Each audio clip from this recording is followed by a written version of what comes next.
Sampurasun para mitra kalintang bingahna tiasa patepang deui dina acara Pani Ismanah di kanal YouTube YKB Bahasa Sunda. Dan nyepaneun urang dinten ieu dicutat tina buku renungan wasiat anu dijudulan Jalmi Rohani. Dumasar serat hiji Korinta pasal 2 ayat genep dugi ka 16. Sareng nas nu janten puseur panglenyepan urang nyaeta ayatna nu ka-15 anu unggalna kieu. Tapi jelema anu ngabogaan roh Allah mah bisa neuleuman harti jeung maksud saniskara. Sabalikna dirina sorangan moal kateleuman kunu sejen. Para mitra, jalmi rohani nyaeta jalmi nu ngagaduhan roh Allah.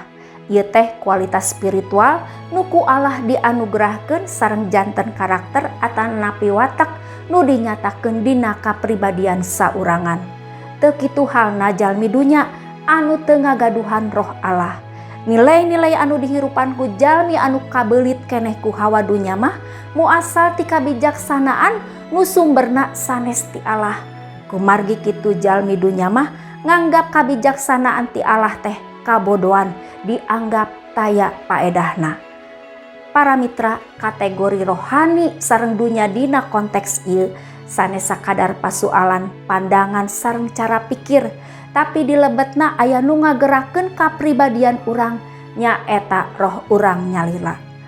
Nalika roh diborogod ku nilai sareng kahoyong dunya, mangka urang janten jalmi dunya.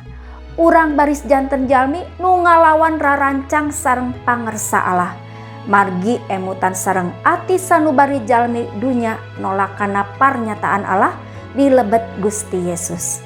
Sabalikna jalmi rohani ngamilik emutan sareng ati sanubari nu dibukakeun dugi katiasa neuleuman hartos sareng maksad saniskara. Parnyataan Allah nu buni dina diri Kristus dipahamkeun sareng dipiiman. Margi emutan sareng ati sanubari jalmi rohani digerakkeun ku roh Allah. Para mitra, teu sadaya umat percanten otomatis janten jalmi rohani. Margi jalmi rohani ngamilik jejeuhan nu konsisten nu maneuh nujul kana pangarsa sareng rarancang Allah. Jejeuhan hirup jalmi rohani dinyatakeun dina kasatiaan sareng kataatan tanpa syarat, dugi ka ngahadirkeun kawasa roh Allah anu ngabebaskeun sareng mulihkeun. Orientasi hirup jalmi rohani nyaeta kasalamatan sareng karahayuan kanggo kulawargi, sobat sareng sasama. Para mitra, rupina sakitu anu kapihatur panglenyepan dinten ieu. Pamugi tiasa janten berkah kanggo urang sadayana. Urang tepang deui dina episode salajengna. Ulah hilap, subscribe, like sareng bagikeun kanu sanes. Cag heula.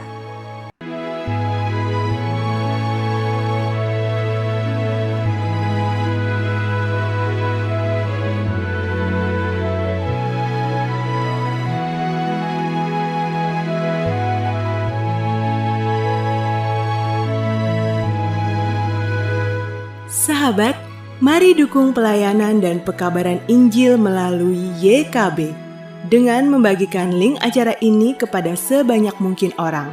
Dukungan juga dapat saudara lakukan dengan mentransfer dukungan finansial ke rekening BCA ke nomor 450 305 2990 450 305 2990 atas nama Yayasan Komunikasi Bersama.